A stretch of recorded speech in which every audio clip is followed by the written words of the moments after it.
Hey friends, welcome to my channel. आप लोग सोच रहे होंगे कि मैं आप लोगों को आज वॉच क्यों दिखा रही हूँ। जो हम आज बात करने वाले हैं उस टॉपिक का नाम है टाइम ट्रेवल। पर पहले तो आप लोग मुझे ये बताओ, क्या आप लोगों को इस पे भरोसा है कि टाइम ट्रेवलिंग की जैसी चीज़ पहले हुई होगी या फिर ये कभी हो सकती है। वैसे जो मैं आपको बताने वाली हूँ उससे आपको इस बात पे भरोसा तो करना ही पड़ेगा।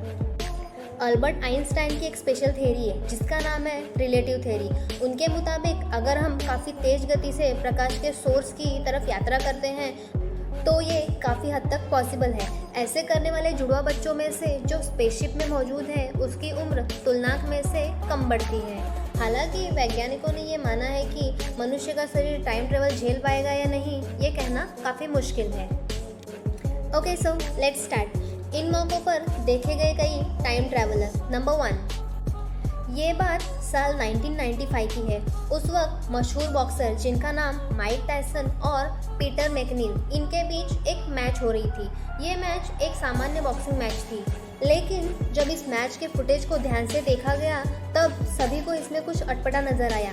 एक्चुअली मैच के इस फुटेज में साफ दिखाई दे रहा था कि एक आदमी स्मार्टफोन जैसे डिवाइस को यूज़ कर रहा था और उस डिवाइस से वो टायसन की तस्वीरें उतार रहा था, जबकि उस वक्त काफ़ी बड़े और एंटीना वाले फ़ोन्स के अलावा स्मार्टफोन्स की कल्पना करना भी बहुत मुश्किल था।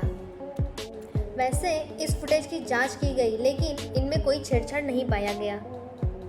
नंबर 2, टाइम ट्रैवल से जुड़ी तस्वीरों के मामले में ये सबसे ज़्यादा प्रमाणित फ़ोटो माना जाता है।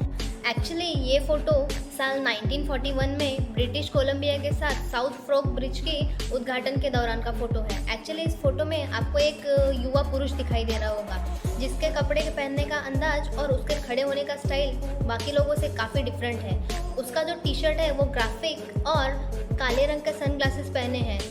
साथ ही उसके पास आधुनिक DSLR कैमरे जैसी चीज़ें भी देखी गई थी। बता दें, इन तीनों चीज़ों का आविष्कार तब तक नहीं हुआ था।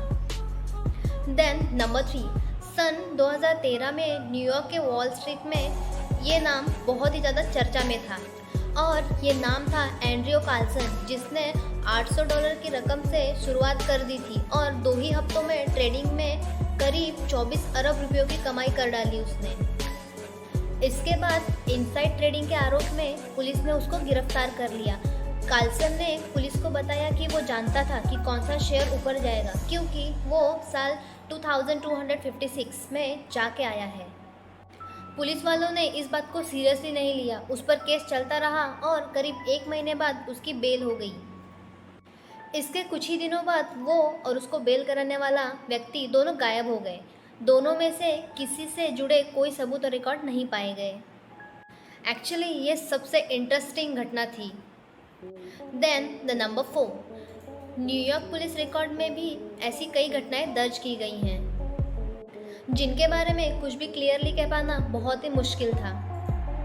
सन 1950 में वॉल स्ट्रीट पर विक्टोरियन काल के कपड़ों और बालों वाला एक शख्स दिखाई दिया था।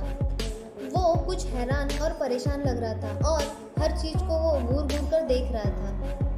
वो सड़क पर था और उसने सामने आती गाड़ी को ऐसे घूर कर देखा जैसे उसने पहली बार देखा हो। कुछ ही सेकंडों बाद इसी गाड़ी से टकराकर उसकी मौत हो जाती है। उस व्यक्ति के जेब में पुलिस वालों को 19वीं सदी के कुछ नोट और सिक्के मिले जिनका इस्तेमाल होना कई सालों पहले बंद हो चुका था और 1876 का लिखा हुआ एक लेटर मिला। साथ में एक बिजनेस कार्ड बरामद हुआ जिस पर उसका नाम लिखा गया था, रुडोल्फ फेंट्स। पुलिस रिकॉर्ड जांचने पर और इस नाम का आदमी ढूंढने पर पता चला कि सन 1876 में इस नाम का शख्स रहस्यमयी परिस्थिति से अपने घर से गायब हो गया था। तो अब बताइए, क्या आप लोगों को टाइम ट्रेवल पर ट्रस्ट है? और अगर है तो आप मुझे बताइए कि अगर आप लोगों को टाइम ट्रेवल करने का मौका मिले तो आप कौन से टाइम में जाना पसंद करेंगे? कैसी लगी आपकी वीडियो? प्लीज़ कमेंट ज़रूर करना और चैनल को सब्सक्राइब करना मत भूलना। Thank you. मिलते हैं नेक्स्ट